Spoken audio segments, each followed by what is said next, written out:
Welcome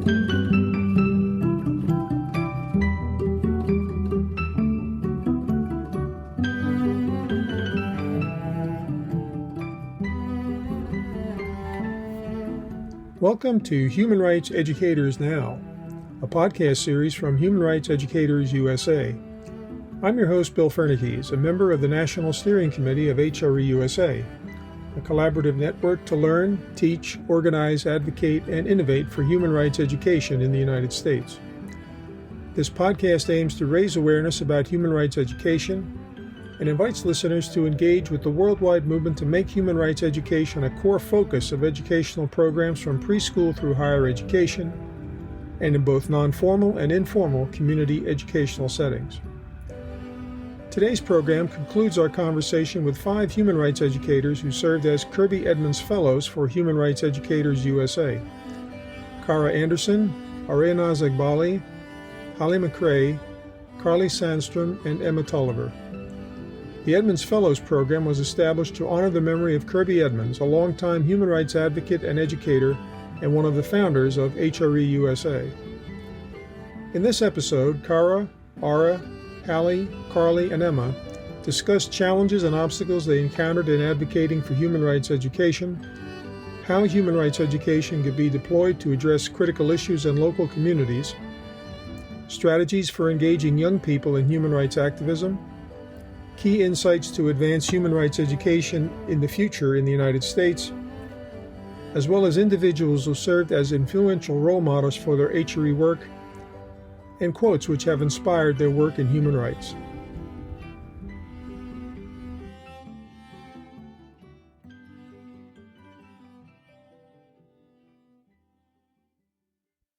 So one of the interesting issues about human rights education is that it is not a widely known field. I don't say that as a criticism, I say it as a fact, that if you actually went out on the street and you asked 10 people at random, have you ever heard about human rights education? They'd probably say, I don't think so. So my question to you is, what are the obstacles that the field of human rights education faces? And I'd like you to reflect on that from your own experience, because as you know, in this podcast, we've talked to people who have been leaders in the field for many years, and they've been able to talk about those obstacles. One of them being, for example, the changing political climate in this country and abroad. But I'd like each of you to talk about what you see from your personal experiences as obstacles to advancing human rights education. And Kara, I'm going to start with you. Yeah, so I think one obstacle is one we've already talked about, which is that a lot of people still don't really know about human rights. It's not a part of K-12 education, and a lot of people who might be passionate on the issue don't know the language and ways to get more involved. As you just mentioned, political climate, there's a lot of division now too, mis and disinformation, people struggling to get along, to agree on facts, to really understanding each other. With social media, people tend to get siloed into their own beliefs, and it kind of creates this reinforcing silo where you're not hearing others, which makes it really hard to understand these human rights issues and the facts and the people that are behind the issues. I think we also see at a lot of schools right now, there's struggles with funding and staffing, and post-COVID, a lot of schools are struggling with these programs that might not be getting as much attention and are smaller and trying to get more people interested in. I know at my school, our human rights lab started to really struggle when we had a lot of staffing turnover. Our director left the school. There was some fundraising issues. We lost a lot of student workers. And I know that's happening at a lot of different colleges right now. Emma, you go next. Sure. So I agree with everything Kara said, and she sort of took a more like macro approach to viewing this issue and these challenges. So I will take a more micro approach. And I'm going to refer to Anthony Downs because my training is in political science, who is a political theorist who came up with this idea called the calculus of voting, which is this idea that people never vote, or people only vote if the probability of their vote will change the election and their sense of duty outweighs their the cost of becoming educated to vote, to go vote. And I think that's a really helpful model for thinking about human rights and advocacy at large. I've used it in talking about civic engagement advocacy. it's this idea that you will not, or people are hesitant to engage in advocacy if they don't think that the probability and they don't have the sense of duty to do so if it doesn't outweigh the costs for them to do so. And when you look at an individual person, at least in the context of voting, the probability of one vote changing the election is like almost always zero. And I think a lot of people kind of get caught up on this idea of like the probability of me doing one thing to, advance human rights won't actually change anything. So I think it's sort of our responsibility as human rights activists and people engaged in the field to really appeal to the sense of duty to outweigh those costs and to get people to think about that and focus less on the probability aspect to get people involved in human rights advocacy. So that's a challenge, sort of, training and shifting frameworks to think about the sense of duty versus the sense of probability. Go ahead, Carly. I agree with everything Cara and Emma have said. When I was reflecting on this question, I was thinking about one, like Cara said, that not a lot of people know about human rights. But then additionally, those who do, human rights has been almost weaponized, in a way that people are almost misunderstanding what a human right really means. I feel like when we have conversations about human rights, a lot of people tend to refer to the United Nations, and then their idea of human rights is tainted or impacted by whatever they may think of the United Nations. And oftentimes people aren't taught about human rights in a way that is like the Bill of Rights has aspects of human rights. Like those are all rights. The right to education is a human right, or the right to have your access to water is a human right. And that's not how human rights is often talked about on a day-to-day basis, if it's even talked about.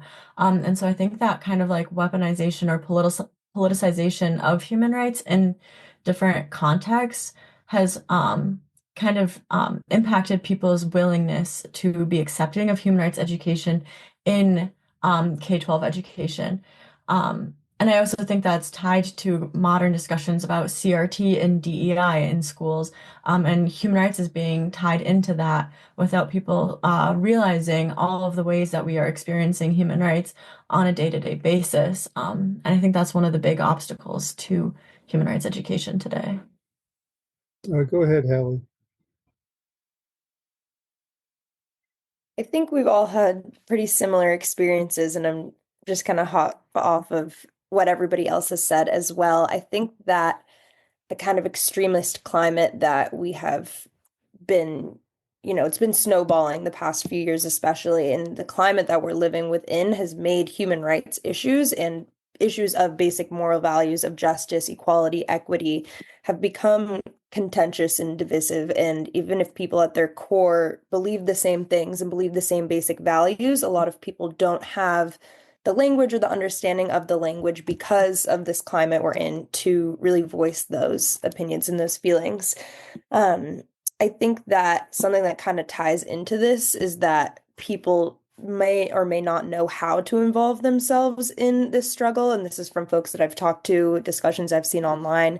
And that refers to both, the language that we use in the human rights field and also physical involvement.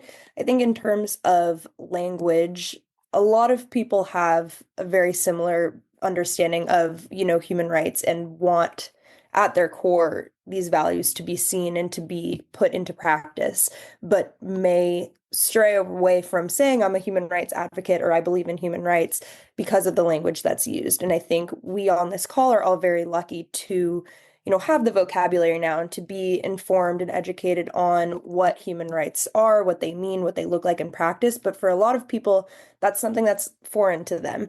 And as we mentioned before, too, human rights education is not something that's widely used and practiced and taught.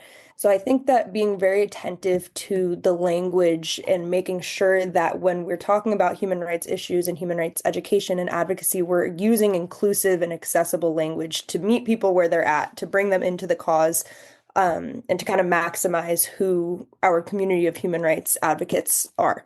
And I think also informing people on the ways that they can get involved in human rights advocacy. I think when I speak to people who might not be as involved in human rights or social justice work, they think of a few different things that they see as getting involved in this advocacy. And it might be volunteering or protesting as the kind of main ways of getting involved in human rights work. but reminding them too and educating people that there are other ways to be a human rights advocate and to advocate for human rights education, and including them in communities, in discussions, talking about, different conventions, about the United Nations, about the Convention on the Rights of the Child, the Universal Declaration of Human Rights, and having these conversations be ones that aren't only in formal academic settings too, and having them be a part of our kind of everyday conversations, everyday lives, to make people not see human rights as this potentially scary understanding or this theoretical kind of value that they might not understand or might not see in practice or believe, but really meeting people where they're at to make human rights an accessible, collaborative vision for the future and the present. Go ahead, Aura. I agree with everything that's been said. I think for me, also one of the toughest challenges in just being a human rights advocate is sometimes having to deal with individuals who just completely, discredit or dismiss the work that you're doing. I think it can feel really discouraging when you, put in so much effort into creating equitable opportunities just to, experience pushback against it. And I think that's really something to think about, because with the next administration likely to bring in a lot of policies that could roll back progress on things such as equity and human rights education, I think these moments of pushback can become even more frequent and frustrating. So I think with the polarization going on in the world today, that can also serve as a reminder of why this work is so important. And being an undergrad student right now, I think from an institutional perspective, sometimes it's not only about people's reactions to HRE. I think it's also sometimes about the lack of resources, just being able to fight for the funding that an institution or university might need, or finding the support to keep something going can definitely feel exhausting, to say the least. But for me, I think what keeps me going is knowing that, even the small wins matter. When for example, like in my line of work at my school, when I see a student come up to me and say that, they felt empowered from a workshop, from a human rights workshop that you put on, or telling them that, this was a safe space that they felt really good to be themselves in. I think for me, that's the reminder I need, and it makes the challenges a little bit more doable. It seems that all of you would agree with this statement, and you tell me if I'm wrong, that you believe that human rights are universal. Is that correct? I think that's an interesting premise, because in the United States, there's been a lot of discussion about the so-called American exceptionalist ethos that would set us apart. But it seems that where we're coming from, meaning all of you, and I would put myself in the same boat, is that you can't have human rights for some and not for others, simply because you're in one country or you're behind a border. And I think it's an interesting challenge, because there's been such a pervasive aspect of this notion that America is exceptional and that human rights are somewhere else. But it seems to me that all of you have taken the position that no, they're right here. Is that correct? I'm going to move on to the next question that really focuses on youth engagement. I mean, you've all been involved from undergraduate education, in some cases in high school, and now in graduate school and other activities with trying to advance human rights education. But if you could make two changes to get more young people engaged, what would you do? And I'm going to start with you, Ara. Yeah, I think one of the most important things to engage young people in human rights activism is meeting them where they are. And today, I think whether we like it or not, that's oftentimes on social media. I think platforms like Instagram and TikTok, they definitely have the power to put out a lot of education and advocacy and grab the younger generation's attention. But I think before, we get into all of that, I think there are definitely some things that need to be done first. Earlier, we were talking about our, different K through 12 experiences when it comes to human rights education. And, as I said, personally, for me, I never got to experience that. So I think a change that really needs to happen is to make HRE or human rights education more effective, and putting it into school curriculums from a really, from early on, and to make them more consistent. So, teaching concepts like equality, justice, and I don't know, even something as simple as empathy is something that I never got to experience. So I think just having that as a core subject, and growing up with, excuse me, with that in your education can definitely help young people just develop a deeper understanding when it comes to human rights. So I think it's frustrating that sometimes it's, an elective or something that you get to learn about in high school or even college. So I think a change that personally I think needs to happen is a lot more training for educators and teachers so that they can really start shaping our younger generation's perspectives when it comes to human rights. Go ahead, Carly. I was actually thinking about something Hallie talked about on a previous question about this, and I think one of like the things Hallie mentioned was making human rights rhetoric accessible. And I think that's something that I would change in how we talk about human rights. Just because I think we can start introducing these from a K to 12 level, but a kindergartner does not understand what like different rights may mean, but they can understand what sharing means or what being kind to one another means, or that your peer has the right to sit next to you without getting hit. Speaking from a daughter of a preschool teacher. And I think that's something I would change about the way we talk about human rights. That rhetoric can be really intimidating. And so I think when we introduce right-centered education and kind of incorporate some of the things Ara was just talking about, like social emotional learning, teaching equity and empathy, and teaching the collective good, we can start to kind of empower young people so that they feel equipped to start like challenging the status quo in a like way. I think empowering youth is also something we need to kind of change when we talk about rights.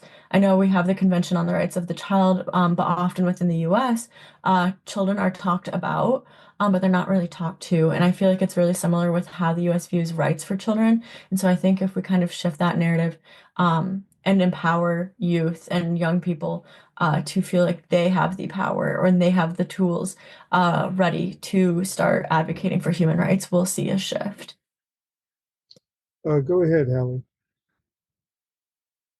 I agree with both Carly and Ara. I think that we're living in a very interesting time, especially in regards to kind of youth engagement on digital and social media platforms. And I think, like Ara said, meeting people where they're at and using those platforms, using the tools, the groups, the communities that people are in to, talk about human rights issues and to not make them sometimes almost taboo to be spoken about. And I think that it's really important to remember and remind people that human rights values, like you had mentioned before, are universal.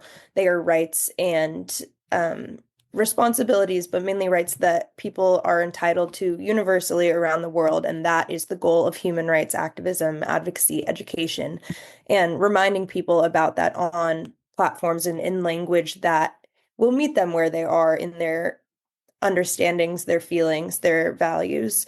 I think that that is a really important challenge. And also on the kind of education side too, we all know that it's hard with funding and the systemic kind of undervaluing of human rights and human rights education institutions, but doing everything that we can in our local communities to hopefully allow that to extrapolate to the broader nationwide and global communities as well, in talking about human rights issues and having human rights education training for teachers and having human rights be a core value in kind of every facet of the education system, especially from K through 12, so people can learn these values early. And like Carly said, even at a preschool level, teaching basic values in language that students can understand as they go throughout the education system. So it doesn't get to a student going off to college and learning about human rights for the first time and having it be this concept that is totally new to them, but having it be something that relates to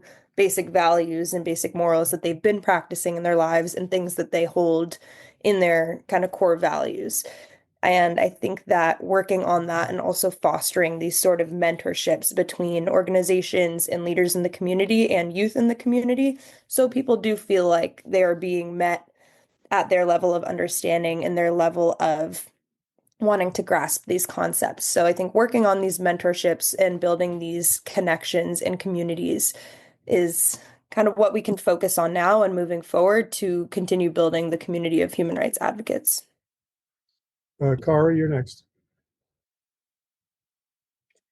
So kind of going with the empowerment idea that a lot of people have been talking about, part of the empowerment in people, youth, knowing that they can take action is also focusing hope and joy. Because I think so many people get very overwhelmed by all of the problems and struggle to see solutions, or things keep happening and might feel alone.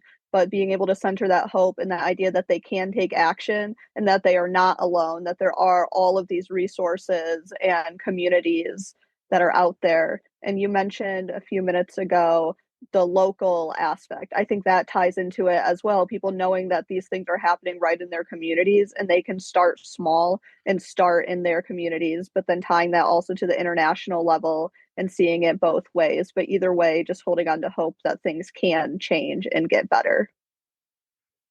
Go ahead, Emma. I fear that everyone has said very articulately the sort of ideas that I was thinking regarding, engaging young people. Just to sort of add on, but not to belabor the point, I think there are young people that want to be engaged and are willing to be engaged, but don't think of themselves as human rights advocates because human rights activism to them might seem like some issue in faraway lands that's really difficult from, or really distant from like the typical American life. And that's just not true. Like as Carly said, like the Bill of Rights is about human rights. So I think giving young people human rights vocabulary, as has been mentioned, and encouraging them to apply that in their local context would go a long way. Because then we would see issues that typically described as freedom of expression issues, freedom of speech issues, sex equality, bodily autonomy issues, immigration issues, etc., get described as human rights issues in this way. And then very excitingly, we get to see human rights frameworks get applied to these issues. And the second change, I would just like to see people reach out to youth. Like I mentioned, I don't think young people see themselves as human rights advocates. And to get youth to see them as such, we have to be able to invite them in. We have to make them feel welcome in the movement. Human rights advocacy has to be a youth-friendly space, one that actively seeks out youth, welcomes and invites them to share power with leaders and decision makers in the movement, and truly regards them as important and valuable members in human rights advocacy. Well, those are terrific suggestions. And I would add one that we need to educate journalists, because it's very difficult to find the phrase human rights in many things that are discussed about this country. Bernie Sanders really raised the level of the issue of human rights when he talked about healthcare as a human right. You can go back for decades, you can't find a single president talking about it as a human right, but Bernie Sanders brought that to the front. And it seems to me that that's another dimension we have to deal with here. And each of you are very well situated, I think, to have that type of impact, particularly through things you could do in the media. Well, I'm going to turn to our last set of questions, which is typical for every one of the podcasts. And so here we go. Well, who would be the most influential role model for your work in human rights education? That could be someone who's live or someone who's passed on. I'm going to start with you, Emma. As I mentioned at the beginning of this call, I just finished my first term of law school, so I feel like it's only fitting that I choose a human rights lawyer. And that would be Samantha Power. She is the current ambassador and administrator for US AID, which is an international development agency run by the federal government. She's previously been the US representative for the United Nations. And I just deeply admire the fact that I fear that in a lot of fields, especially me being in law, you're sort of told to pick a niche, pick an issue to care about, and focus on that issue. Your applications are meant to be tailored that way. Your curriculum is meant to be tailored that way. And you're supposed to set yourself up to care really about one issue. And she just completely does not do that. She does work to advance women's rights and democracy, and just shows that the international community has like this moral responsibility and really engages in human rights advocacy in a way that shows or that advances this moral responsibility. And just an editorial comment, she wrote a terrific piece in the New York Times the other day about Jimmy Carter. If you haven't read it, you should. It was really well done. Allie, you're next. I think that so many people, including everyone on this call, are all people who have been role models for me to continue my work in human rights and in HRE. But back to when I had first kind of started getting involved, Pam Bruns is certainly my influential role model for my work. She was the founder of the Human Rights Watch Student Task Force program that I spoke about briefly before. She's been an investigative journalist and just at her core is a human rights defender and champion of all people and wants to enhance the quality of life and the livelihood and well-being of all people around the world. And she has dedicated every moment of her life to doing that. And she also saw in me, and she champions young human rights advocates in a way that I wasn't aware of before I was able to work with her.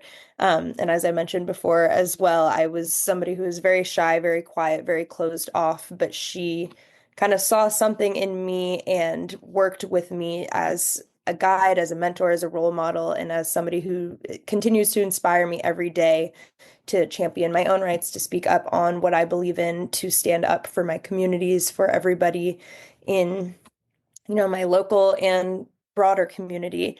And she helped me grow to be a leader in this space, and her work and her drive and her passion and her compassion and empathy keep me going every day and make me want to make the world a better place. So Pam Bruns is certainly my influential role model. Laura, how about you? I agree with Hallie in that I think every person that I've had the pleasure of interacting with at HRE USA has continued to be an influential role model for me in continuing my human rights work. But I also think, mine would be the iconic RPG, Ruth Bader Ginsburg. I think she's always just been a huge inspiration to me ever since I was in probably elementary school. I think her lifelong dedication to fighting for, gender rights and justice, especially for marginalized communities, definitely showed me that, even one person's determination and their just keeping going really does matter, and it can have an impact, and just reminds me every day that progress is step by step, and that persistence will definitely be key to advancing human rights. Go ahead, Carly. I am really fortunate to have had like countless professors who've kind of guided me. But the person who really like opened my eyes to human rights education was Malala Yousafzai. I read I Am Malala when I was in seventh grade. And it was like the first time I realized like education was not something everybody got to experience in the way that I was experiencing it. And it was also the first time I really grasped what conflict meant, and what conflict is. And that book has shaped the line of work I have pursued since then. I've been dedicated to researching violations of human rights during conflict with the lens of gender and youth since then. And so just having her be very honest and open about her story and her experience and her commitment and dedication to education and gender has really shaped how I have thought about things as well. Go ahead, Cora. Mine would probably be Dr. Carrie Booth Walling. I mentioned her earlier on this call. She was the director of the Human Rights Lab at Albion. She now leads the Human Rights Program at the University of Minnesota. But I came in my freshman year and got to start working with her, and it was through her that I started to realize the importance of empowerment and joy and hope, and seeing not human rights as just something to do in my career later on, but something I could be working towards right now and be able to take action right now. And I'm so honored that I got to learn from her and continue to work towards human rights.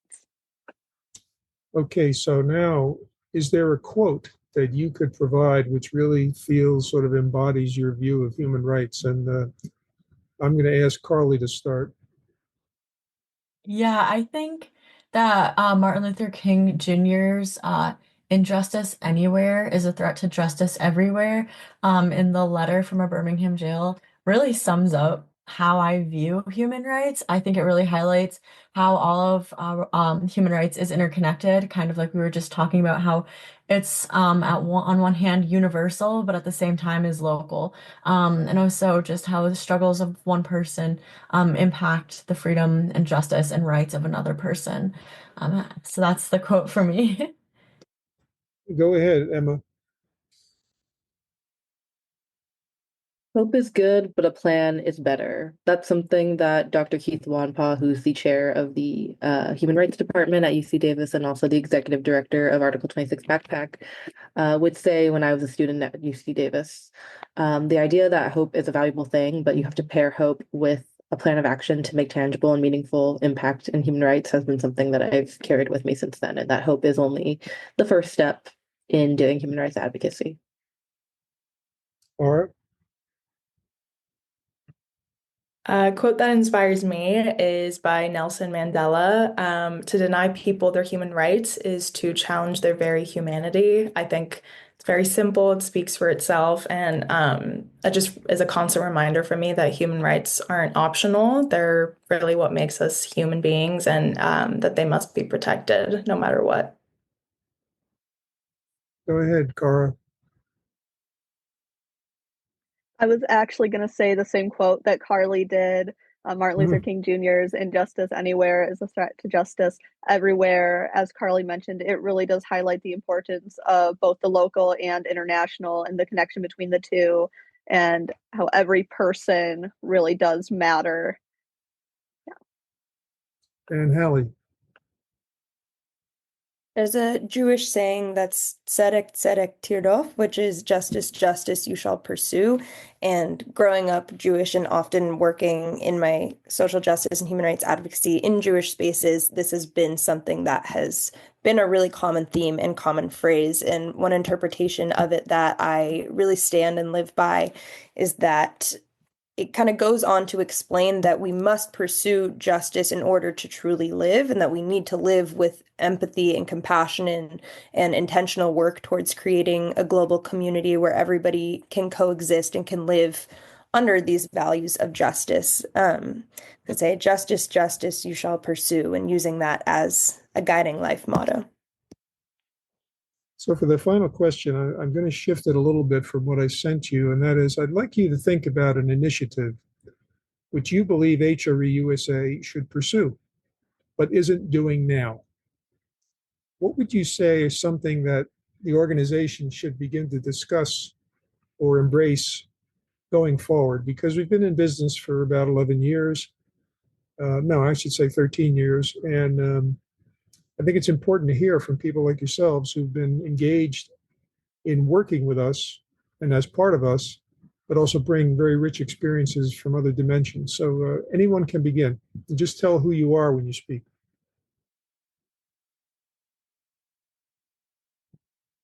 I can start us off. This is Ara, and I was actually thinking about this earlier today. I think one of the most important things that we could do for younger generations to cultivate their human rights education is developing their leadership. And I think the Kirby Edmonds Fellowship itself is a great example of this. It's, quite literally designed to empower young leaders that already have that fuel for human rights education, and by providing that mentorship and those resources that HRE USA can so greatly provide, they can really cultivate that. Through this experience, I personally, saw how impactful it is to invest in individuals like this and giving them the tools that they need to create change. So I think my answer would be just to simply expand the Kirby Edmonds Fellowship and being able to provide that opportunity for more leaders. I was so blessed and fortunate to have this opportunity, and it truly changed my view on human rights and really changed my trajectory in life and what I want to do after graduation. So I would love if that can be offered to even more younger people.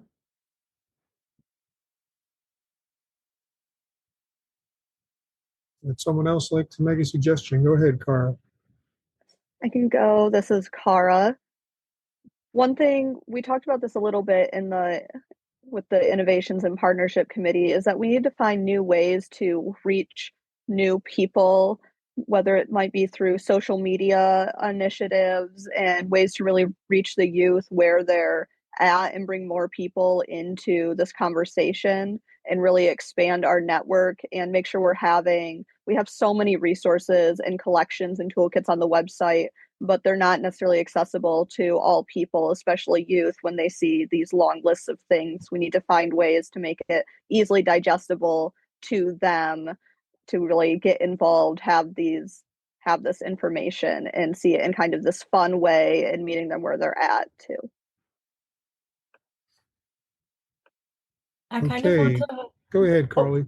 I was just going to say, I want to build off of Kara's point. I think HRE USA does a really amazing job at um, reaching out to and making contact and working with college-aged adolescents and young adults and also educators.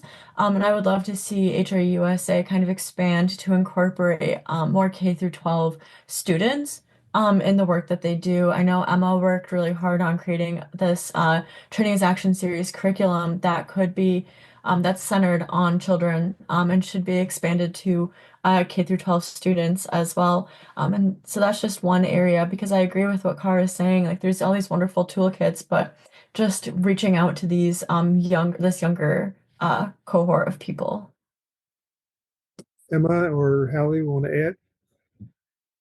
Yeah, definitely. And I think building off of what everybody has said, focusing on these youth adult mentorships is something that I think is a really powerful tool. I feel extremely grateful to have had such great mentors and role models and guiding figures throughout HRUSA, including once I started with the Edmonds Fellowship, but continuing in my involvement since.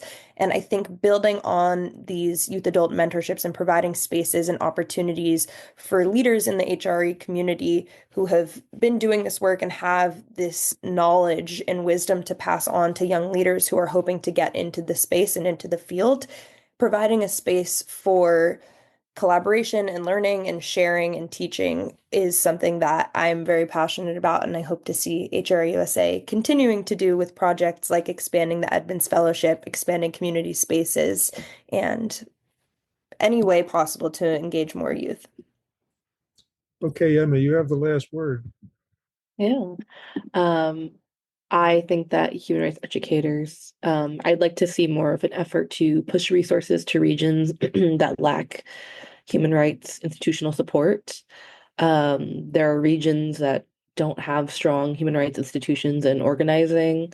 I sort of think about the Midwest at large, rural areas, low income areas, that need targeted resources to be pushed to those communities. Um, it's not an accident, I think, that all of us have mentioned, other than Cara being from specific regions, being from the Bay Area of California, LA, Carly was in New York, I'm in Seattle right now, which are areas that do have strong institutional human rights support. And then it's not an accident that myself, Carly, and Cara, who all mentioned growing up in more rural areas, had no familiarity at all with human rights education as young people, where Hallie, who, got to be in Los Angeles and got to attend schools that had like Human Rights Watch programs for high schoolers, did get that opportunity. So just thinking about pushing resources to communities that lack the institutional support, because clearly, if me, Carly, and Cara are any example, there are people there that are interested in human rights and who want to do this work. Well, in my view, we are in very good hands with the five of you as future leaders. You're already taking on tremendous responsibilities in your work as students, but also as human rights advocates. So I think Human Rights Educators is not only grateful for your work, but confident you're going to carry the ball forward. So I want to thank you very much for being with us today, and I hope that we can speak again. Thank you very much.